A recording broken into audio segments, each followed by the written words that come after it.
Fidel Castro et Chavez ont créé avec l'ALBA en 2004, il faut que ça continue. Et donc, dans l'intérêt des peuples d'Amérique latine et centrale, puisque bon, le Nicaragua fait partie de l'ALBA. Alors, bien sûr, on déplore le départ de l'Équateur, puisque à notre retraite, il n'y a pas qu'un dragon. Il y a autre chose qu'on sait peu aussi, c'est le fait que la Colombie, qui est la principale dictature de l'Amérique latine, qui est aussi le bras armé direct des États-Unis dans le sous-continent, qui est directement frontalier avec le Venezuela, vient d'entrer, parce que là, l'agression économique, la guerre économique, effectivement, s'est intensifiée ces derniers mois, mais il y a aussi une entrée de la Colombie dans l'OTAN, avec 18 bases militaires US sur le territoire. Donc là, on est vraiment aux frontières. Donc là, on est à la limite de l'agression militaire, quoi. Hein. Je veux dire, c'est vraiment la base armée et le pays par lequel ça arrivera s'il faut que ça arrive, quoi. Et que l'OTAN, au départ, c'était l'Europe, il y avait une fonction anti-soviétique, etc. Mais maintenant, ça n'a plus rien à voir. Et l'OTAN, ça devient maintenant, tout le monde peut, enfin, tous les serviteurs les plus zélés des États-Unis et de l'Europe vont rentrer dans l'OTAN, il n'y a aucun souci, quoi. C'est juste une façon d'officialiser l'implantation militaire là où c'est nécessaire, quand il faut faire les gendarmes. Et c'est vrai que ça s'inscrit dans une contre-révolution, une contre-offensive, avec le putsch, le coup d'État déguisé au Brésil l'année dernière, le fait que ce soit passé de la même façon un peu en Équateur, et qu'il y a une vulnérabilité peut-être de gouvernements qui avaient eu comment dire, voilà, une volonté de sortir du carcan libéral dans lequel on impose justement les pays du Sud, et qui constitue un espoir, comme tu disais, hein, le fait que Chavez est une figure révolutionnaire partout, y compris en Palestine. Enfin, on voit un peu les enjeux très internationalistes. Hein. Il faut réapprendre ce que ça veut dire que l'internationalisme, et quand on voit qu'il y a des figures comme ça aussi emblématiques aux quatre coins du monde dans l'hémisphère sud, c'est qu'il y a aussi un intérêt très très très large à virer Maduro aujourd'hui, quoi. Donc, je ne sais pas si... Bon, moi j'ai d'autres éléments, mais ça je vous le dis tout de suite parce qu'on va bientôt terminer. Je voulais juste ajouter Vas-y. Donc, les sanctions économiques ont été abordées par quelques intervenants. En fonction de la nouvelle situation en Amérique latine, le Trump et les gouvernements états-uniens appliquent un décret de la loi Helms-Burton de 96 contre Cuba qui renforce alors il y avait déjà le blocus qui a des effets très, très importants sur le niveau de vie de la population cubaine, hein. Mais ici ils vont aggraver la loi Helms-Burton en appliquant l'article 3 qui n'avait jamais été appliqué par les présidents états-uniens depuis 1996. Or, là, les conséquences, c'est que tous les gens qui ont été expropriés, enfin qui sont barrés, et puis qui ont quitté Cuba, qui ont abandonné leur entreprise, leur maison, leur lopin de terre et tout ça, ils vont pouvoir, comment je veux dire, réclamer voilà, la propriété du terrain, et les entreprises qui vont, comment je veux dire, des entreprises qui voulaient travailler avec Cuba, si elles continuent de travailler avec elles, elles ne pourront plus commercer et avoir des relations avec les États-Unis. Donc c'est un moyen encore supplémentaire d'aggraver le blocus. Alors je pense que c'est dans le contexte de l'attaque contre la révolution bolivarienne, et puis de l'attaque contre toutes les forces progressistes de l'Amérique latine. C'est pas un hasard. Bon, on peut penser que les Cubains vont s'en sortir, parce que quand on a vécu la période spéciale, hein, où ils avaient presque plus rien, quand l'Union soviétique a disparu et il n'y avait plus les accords économiques et que les Cubains se sont retrouvés dans une situation dramatique. Hein, presque plus de pétrole, plus d'électricité, presque plus rien à manger. Et pendant plusieurs mois, plusieurs années même, hein, la période spéciale, il estime entre à peu près 94 jusqu'à presque 2000. Hein, parce que bon, en diminuant en dégâts.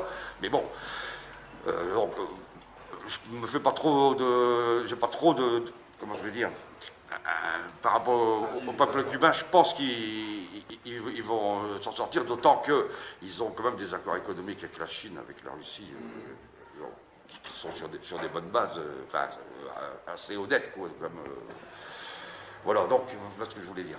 Et en fait, là sur le constat, je pense qu'on est tous d'accord, mais c'est sur les solutions. Qu'est-ce qu'on peut faire nous ici? Et en fait, bon, je pense que déjà, il faut commencer par arrêter d'avoir un complexe par rapport à l'Union soviétique de l'époque, qui a amené une vague de droits sociaux pour les travailleurs en Europe.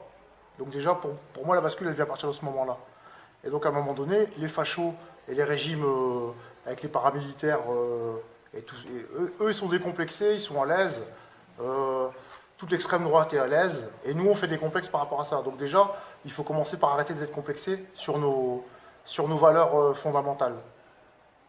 Et donc je pense que c'est déjà une clé, et après éduquer aussi les jeunes, la jeunesse, parce que les gens qui sont passés sous les 30 glorieuses, je pense que c'est une génération qui est dans la masse, hein. Elle est partie, et donc il faut miser sur la jeunesse, et donc il faut retrouver des valeurs de base de l'époque de l'Union soviétique et réinculquer la camaraderie et l'internationalisme à la jeunesse. Voilà ce que je pense. Milan, vous voulez parler? Je vous après conclurai, hein, si vous êtes Ouais, d'accord. juste un instant. Ce qu'on remarque quand même quand on regarde la presse et les commentaires Facebook, quand on lit les articles de fond de l'Express, du Parisien ou du Figaro, de la presse bourgeoise qui tape sur le Venezuela, c'est que les lecteurs, qu'ils soient de tout parti, ne sont pas dupes de ce qui se passe et sont très sévères avec la France et les États-Unis. Et c'est ce qui est marrant, c'est que même des gens de droite qui seraient pas loin de Trump, là-dessus ne sont pas dupes. Et donc il y a aussi de ne pas hésiter, quand il y a des médias mensonges, de donner des sources et de renvoyer à une source plus sûre, en fait. Et ça, c'est un truc du quotidien qu'on peut tous faire, et qui est déjà, je veux dire, il y a pas mal il y a quand même beaucoup, il y a quand même beaucoup de commentaires. C'est pas un sujet qui désintéresse quand on voit le nombre de gens qui participent aux discussions. Les événements récents dans le monde et en France aussi, avec le mouvement des Gilets jaunes et avec d'autres mouvements sociaux du même ordre, qui ont été massifs, ont permis en fait de prouver à certaines personnes qui ne s'en rendaient pas compte à quel point nos médias mentent. Et à quel point l'information est entrée dans une ère de la propagande totale. Et donc de plus en plus de gens deviennent de plus en plus sceptiques vis-à-vis des médias, et c'est une bonne chose. Après, ils pleurent des larmes de crocodile à chaque fois qu'une critique leur est faite en disant qu'ils sont un contre-pouvoir, et qu'ils sont les garants de la démocratie, et que tous ceux qui critiquent les médias sont des méchants fachos. Mais à l'heure actuelle, ces grands médias, notamment télévisuels, ne sont pas un contre-pouvoir, ils sont un outil d'accompagnement du pouvoir et du capital. Et c'est un outil de propagande. Et justement, la critique des médias est une garantie de démocratie et de maintenir de liberté, y compris de la liberté de la presse, parce que toute forme de pouvoir et de contre-pouvoir doit pouvoir être critiquée, être questionnée, et pour pouvoir faire avancer les choses. Et c'est un point de vue qui se répand à l'heure actuelle, et donc après il faut rester vigilant aussi vis-à-vis de ça, parce que ça peut être un double tranchant. Avec l'affaire Julian Assange d'ailleurs. Avec l'affaire Julian Assange. Le fait de démasquer justement maintenant les lanceurs d'alerte et ceux qui veulent justement faire du journalisme indépendant sont directement, deviennent des prisonniers politiques. Alors, on ne savait pas que c'était possible. Le journaliste indépendant à Paris, Spagance. Oui, qui était mis en garde à vue. Nous n'avons pas les médias. Ils sont pas dans les Spagance ou continue de soutenir les États-Unis. Vous avez tout à fait raison de dire que là, dans les 5 mois ou 6 mois de mouvement des Gilets jaunes, on va bientôt approcher des 6 mois, c'est une école d'éducation pour des centaines de milliers de personnes face aux médias mensonges du gouvernement. Ça, c'est clair. Et le fait que des dizaines de milliers ou des centaines de milliers découvrent tous les jours, il y a encore l'histoire de la pitié salpêtrière, là, c'est énorme. Je veux dire, c'est pour ça que même Castaner, c'est même pour ça que, voilà, mais même Castaner, il est mal par rapport à ça, quoi, plus ou moins, parce que justement, leur rôle, ces gens-là, c'est de mentir, mais que ça ne se voit pas. Et là, il est pris la main dans le sac, et donc, etc.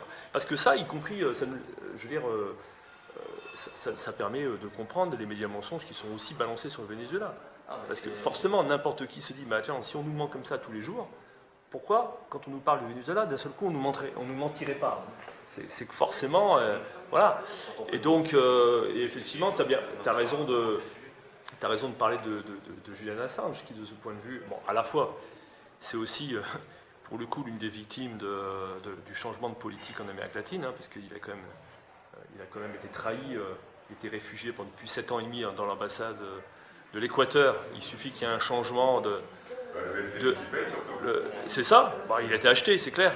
Il a été acheté. Lénine Moreno, il voulait des sous, quoi. Voilà. Et moi, je félicite d'ailleurs les Gilets jaunes. Ah oui. Il y a quand même un bus de Gilets jaunes qui a été mis en place de Paris, là, qui se sont rendus à Londres hier, hein, parce que c'était hier quand même le procès, l'audience, le début, parce que c'est un processus, ça ne va pas se faire en un jour. Hein.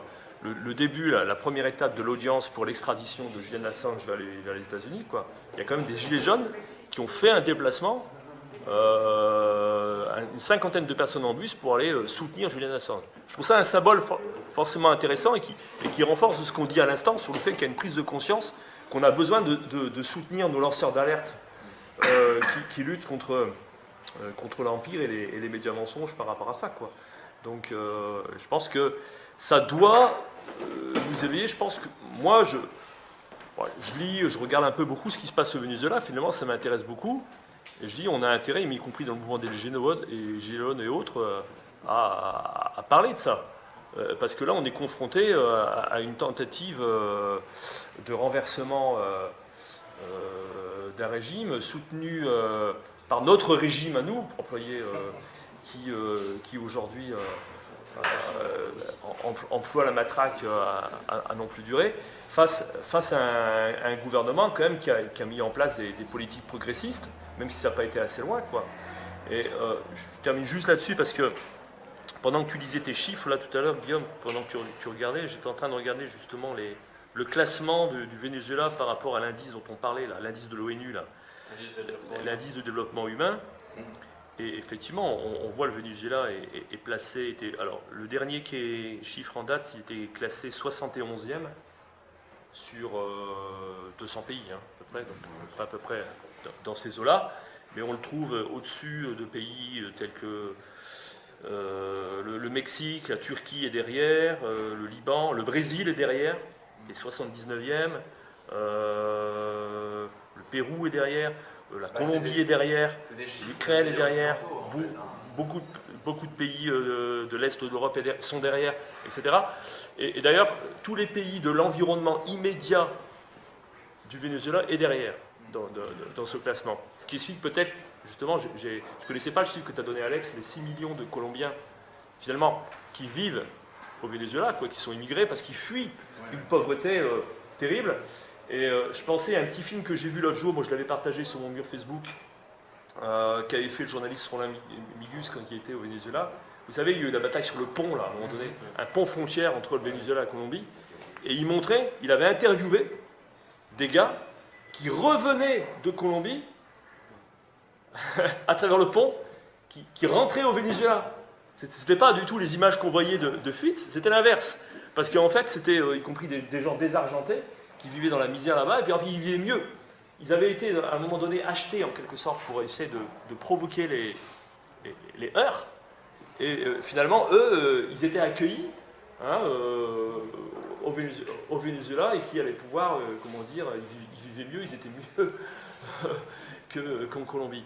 Ça, il y a une chose intéressante qu'on ne connaît pas beaucoup. Il y a eu une résolution faite par une cour de justice en Colombie qui déclarait inconstitutionnelle la situation d'une communauté indienne qui s'appelle les Wayuu, qui est dans la Guajira, de l'autre côté de la frontière colombo-vénézuélienne, c'est-à-dire en Colombie. Il y a eu plus de 4000 morts des enfants de cette ethnie dans une période de 8 ans, pour des raisons de manque d'accès à l'eau, à la santé, etc. Donc en fait, c'est une situation tellement terrible. Donc la pauvreté elle est vraiment réelle, qui a provoqué déjà des milliers de morts chez des enfants pour problèmes de dénutrition, etc. Et donc ça, on n'en parle pas. Au Venezuela, il n'y a pas de journalistes tués, tandis qu'on va avoir un nombre scandaleux de journalistes assassinés au Mexique, par exemple. Il n'y a pas les problèmes de répression antisyndicale qu'on trouve en Colombie ou dans des pays d'Amérique centrale. Dans un pays comme le Honduras, la violence, c'est un taux de meurtres, en fait c'est similaire à un pays en guerre comme l'Irak. Donc il faut aussi comprendre dans quel contexte se trouvent les pays. Mais c'est aussi important d'être justement très vigilant parce qu'il peut y avoir ces manipulations à travers les médias qui sont très faciles à avaler parce que ça joue sur l'émotion. Alors on va se retrouver face à des images de personnes qui sont dans une mare de sang, des témoignages qui disent qu'ils ont subi la répression, etc. Alors il faut prendre du recul face à ce type d'image et prendre le temps de la réflexion, de savoir dans quel contexte cela s'est passé et ne pas projeter tout de suite un jugement. Parce que le problème, dans tous ces pays, le problème par rapport à la manipulation médiatique, c'est qu'on va avoir déjà une réaction automatique face à des choses sans connaître rien du contexte. Donc c'est ce que moi j'ai pu analyser par rapport au Nicaragua l'année dernière, des cas très concrets, très difficiles à comprendre, parce que c'est très délicat.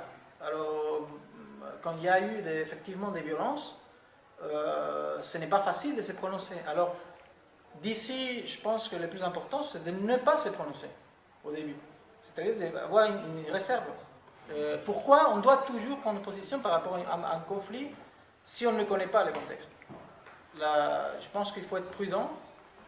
Et ensuite, sur la question de comment résister, je pense que dans ces pays-là, il y a eu aussi à un moment donné une réflexion sur la communication comme pouvoir populaire.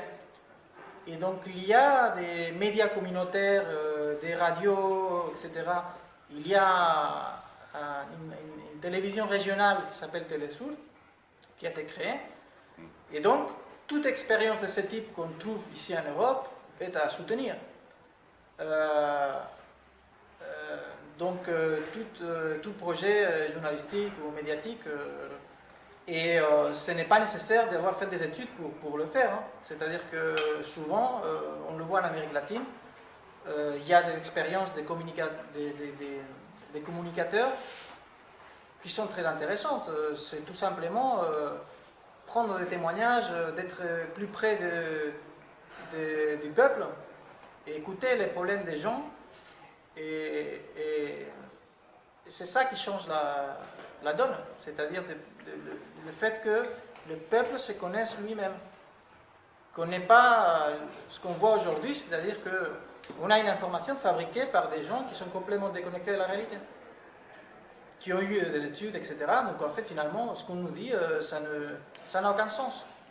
Donc la plupart des gens, ils se sentent dégoûtés par rapport à tout ça. Pour rebondir là-dessus,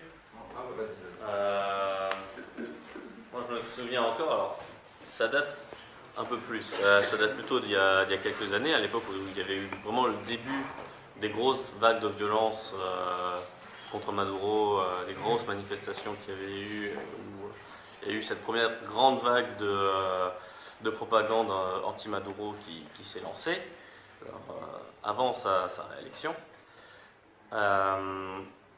Et ça avait pas mal parlé justement des victimes, du nombre de victimes qu'il y avait eu dans les violences et les affrontements. Et les médias laissaient supposer qu'il s'agissait donc des manifestants, des opposants, etc., et que c'était le gouvernement qui tuait des gens, alors que la majorité des gens qui étaient tués dans ces affrontements étaient des soutiens de Maduro, étaient des gens qui soutenaient la révolution bolivarienne. Il y a eu des députés bolivariens qui ont été brûlés vifs par l'opposition à mort pendant cette période-là, mais toute la couverture médiatique traditionnelle était dénaturée pour faire croire que ces gens qui étaient morts, c'était des opposants. Donc on donne des chiffres des gens qui sont morts, mais on ne dit pas qui c'était, on ne dit pas par qui ils ont été tués. Tout ce qu'on dit, c'est regarder à quel point la police ou l'armée réprime les manifestations. Juste pour compléter ça, c'est très intéressant parce qu'en effet, au Nicaragua l'année dernière, toutes les informations donnaient l'image que tous les morts qui s'étaient produits étaient la conséquence d'une répression gouvernementale. Mais en regardant de plus près, ce n'était pas le cas. Donc il y a eu en effet un nombre très élevé des morts, je pense que c'est environ la moitié de cette crise de l'année dernière, qui était la conséquence d'une violence de l'opposition. Mais alors ce qui est très pervers et ce qui risque de se produire au Venezuela, donc je vous invite à être attentifs sur ça, c'est que on l'a déjà vu dans des déclarations très récentes d'Elliot Abrams, qui est une espèce d'envoyé spécial des États-Unis pour le Venezuela, c'est la personne de référence qui gère ces pays. Pour le gouvernement. Oui, et donc en fait, cette personne a dit que Maduro était en train de trahir l'héritage ou la politique de Chavez. Alors ce qui s'est passé au Nicaragua, c'est exactement ça. On a eu une violence provoquée par l'opposition, et en fait c'est une opposition qui s'est présentée elle-même comme incarnant le sandinisme contre le réel sandinisme qui est au pouvoir, qui est une force politique dont on peut connaître l'histoire, etc. Parce qu'à un moment donné, il y a eu une certaine scission, et donc certaines personnes sont sorties de ce parti, mais ils se réclament toujours de cette tradition. Donc il y a une confusion qui va être jouée, probablement, par rapport au chavisme. Et donc on va entendre probablement des opposants se réclamer du chavisme contre le véritable chavisme qui est toujours au pouvoir. C'est comme quand Yeltsin disait qu'il venait sauver l'Union soviétique. Comme qui, tu dis? Boris Yeltsin. Oui. Moi, je pensais à quelqu'un d'avant. Léon, je sais plus comment. Non, mais il y a toujours. Sébastien, tu voulais dire un truc, vas-y. Ah oui. Je vous vous écoute depuis tout à l'heure et il y a deux petites remarques là, enfin une question et une remarque. Tout d'abord, mais pourquoi est-ce que ça fait si peur? On parlait du Venezuela comme un épouvantail, y compris pour des élections françaises. Pourquoi ça fait si peur? Qu'est-ce qui est aussi dangereux et quelle est la possibilité politique qu'il y a effectivement derrière le projet? Et puis, mais il y a une autre question, c'est que, mais quand même là, Guaidó, il est président du Parlement, si j'ai bien compris. Donc il y a une légitimité démocratique derrière sa position, son statut et donc ses prises de position.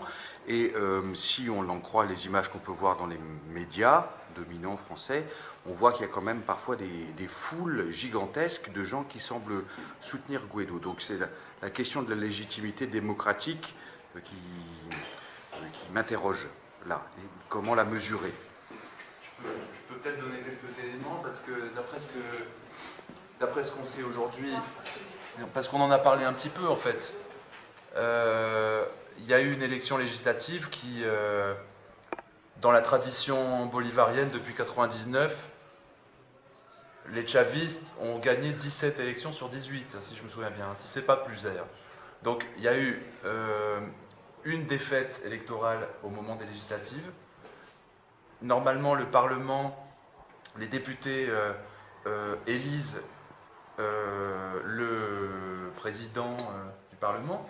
Donc en fait, ce monsieur Guaidó n'est pas un élu direct suffrage universel, mais c'est l'élu d'un Parlement qui est effectivement majoritairement d'opposition à ce moment-là, mais qui se retrouve en parallèle d'un processus constituant où il y a presque deux pouvoirs. Parce que de fait, depuis que ce Parlement est élu, il ne produit pas de loi.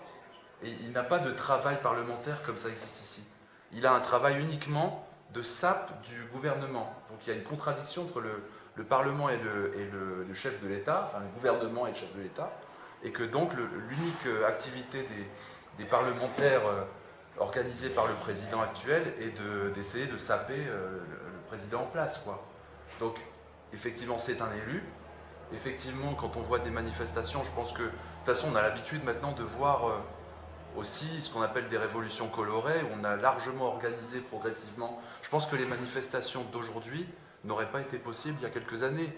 Je pense que la situation économique est telle que, de toute façon, ce qu'on cherche, c'est même pas un renversement par le peuple, mais une guerre civile entre les partisans et les opposants, et que c'est le scénario classique qui est le moins coûteux, qui demandent le moins d'argent aux États-Unis.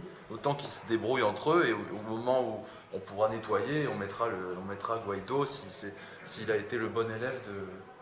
Moi je pense qu'on a eu une bonne... J'en profite parce que j'ai la parole. On a eu une bonne discussion politique. C'était une première ici à Tourcoing pour la coordination. Si ça vous a plu, réitérons l'expérience sur d'autres thèmes, avec de l'information et des sources.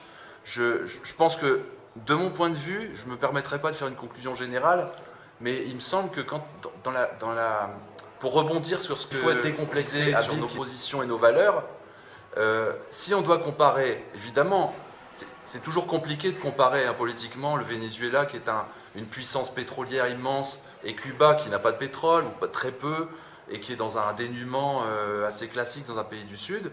Mais si on doit faire une comparaison politique, peut-être ce qui manque au Venezuela, mais ça n'est pas un reproche, c'est l'histoire d'un rapport de force qui est allé jusqu'à un certain point, et pas plus loin, mais dans un processus révolutionnaire où il y a quand même des points communs avec Cuba, mais en même temps, ce n'est pas ce qu'on appelle une révolution socialiste, comme ce qui s'est passé à Cuba.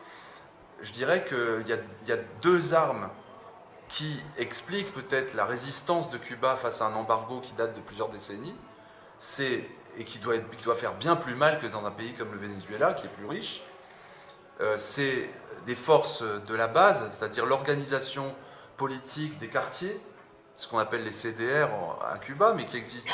Ils ont un peu leur équivalent jusqu'à un certain point au Venezuela, et qui explique sans doute que depuis de nombreuses années, il y a une base populaire au gouvernement, il y a un vrai soutien organisé, une contre-information, enfin il y a vraiment quelque chose il y a un niveau de politisation. Je pensais à un article justement sur comment dire, une immigrée espagnole qui donnait son témoignage parce que ça faisait plusieurs années qu'elle habitait à Caracas, et elle expliquait à quel point on parlait tout le temps politique, tout le monde parle politique au Venezuela, alors que tu vas en Colombie ou tu vas au Brésil, les gens ils parlent jamais de politique, sont complètement dépolitisés. Donc on a un peuple qui, même si c'est des grosses discussions et des gros conflits, est très politisé, un peu comme peut-être en Palestine, par exemple, qui est un pays aussi où le niveau de politisation, les discussions dans les bistrots et tout sont d'un autre niveau que dans certains autres pays. Et l'autre arme, pour moi, c'est la souveraineté nationale. Je pense que ça, c'est aussi c'est quelque chose de très important. Cuba a atteint un niveau d'autosuffisance alimentaire. Bien sûr, c'est toujours compliqué. Je veux dire, l'embargo fait mal économiquement. On a besoin de partenaires. Et Cuba a organisé son partenariat avec les pays de l'ALBA, y compris le Venezuela, donc avec un sillage dans lequel derrière il y avait aussi le Brésil, des pays qui étaient moins engagés dans le processus, mais qui quelque part conduisaient un processus révolutionnaire dans le sous-continent. Et donc ça, c'est l'effet d'un rapport de force qui avance ou qui recule, comme on le voit maintenant.